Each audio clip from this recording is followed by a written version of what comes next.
శాంతిసిరి శ్రీపర్వతంలోని ఎన్నో సంస్థలను స్థాపించిన ముఖ్యదాత, మహాతలవరి, మహాసేనాపత్ని, మహాదానపత్ని శాంతిసిరి. ఆమె వీరపురుషదత్తుని మేనత్త మరియు అత్తగారు. శ్రీపర్వత మహాచైత్య ఆయక స్తంభ శాసనాలలో ఈమె దాతృత్వాన్ని గురించి గొప్పగా పొగడటం జరిగినది. ఆయక స్తంభాల బృందంగా ఉన్న 5 స్తంభాలు. ఇవి మహాచైత్యానికి 4 దిక్కులా నిర్మించారు. ఈ ఆయక స్తంభాల మతపర ప్రాముఖ్యతమేమిటో మనకు ఇప్పుడు తెలియదు.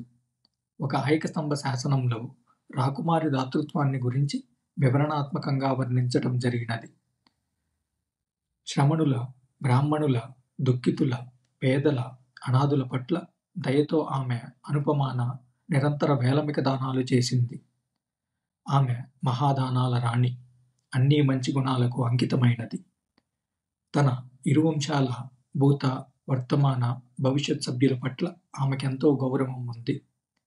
ఉభయలోకాలలో సంక్షేమం, సుఖాన్ని పొందాలని, తాను నిర్వాణం పొందాలని, ప్రపంచానికి ఆనందాన్ని, సంక్షేమాన్ని ఇవ్వాలని ఆమె ఆతృతపడేది. ఒక ఆయక స్తంభ శాసనం మాటరీపుత్ర శ్రీ వీరపురుషదత్తుని 6వ పాలనా వర్షంలో ఆమె శ్రీపర్వతంపై మహావిహారాన్ని, మహాచైత్యాన్ని పునర్నిర్మించినట్లు చెప్తుంది. 4 దిశల ఆయక స్తంభాలను కూడా నిర్మించినది. మహాచైత్యపు నిర్మాణాన్ని చేపట్టినప్పుడు ఈ ధార్మిక మహిళ శాంతిసిరికి సలహాదారుడుగా శ్రమణక వాస్తువేత్త ప్రసిద్ధ బదంత ఆచార్య ఆనందుడు పనిచేశాడు.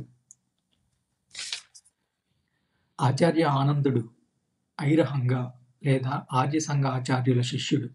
దిగ, మజిమ నికాయలను కంఠస్థం చేసినవాడు. ఆర్య సాంఘికులు పమ్నగామలో నివసించేవారు.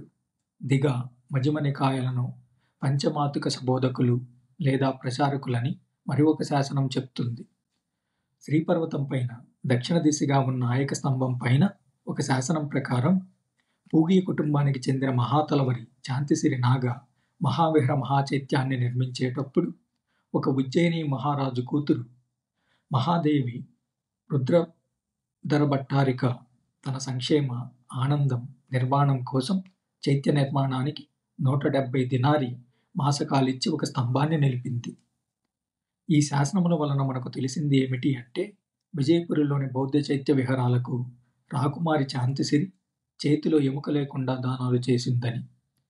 చైత్య గృహాలను, విహారాలను, శిలామండపాలను, చతుష్మాలను శ్రీపర్వత బౌద్ధ మత ఆచార్యుల కోసం తన మేనల్లుడి 6వ పాలనా వర్షంలో నిర్మింపజేసింది. మహాచైత్య పాదమూలంలో శిలామండపాన్ని, చైత్య గృహాన్ని నిర్మింపజేసి దానిని అపరమహవినశైలియ లేదా అపరశైలియ శాఖకు చెందిన ఆచార్యులకు అంకితమిచ్చింది.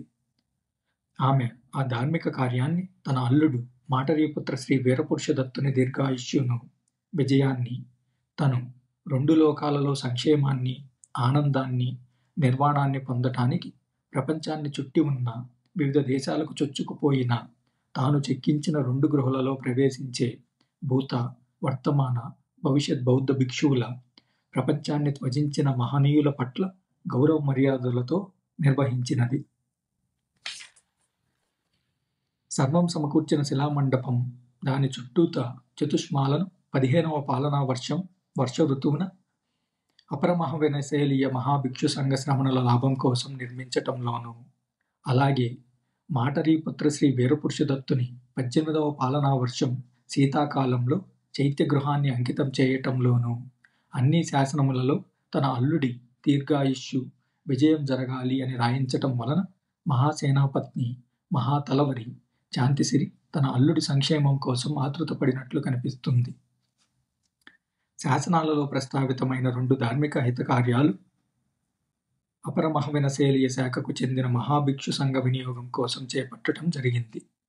కనుక రాకుమారి శాంతిసిరి అపరమహవినశైలియ శాఖకు చెందిన ఆచార్యుల శిష్యురాలని తెలియవస్తుంది. 3 కట్టడాలు, చైత్యగృహం, శిలామండపం, చతుష్మాల, వీటిలో 2 మాత్రమే కనుగొనటం జరిగింది. ఎన్నో రాతి స్తంభాలు శిలామండపానికి చెందినవి ఇప్పటికే విరిగిన పరిస్థితిలో కనిపిస్తున్నాయి.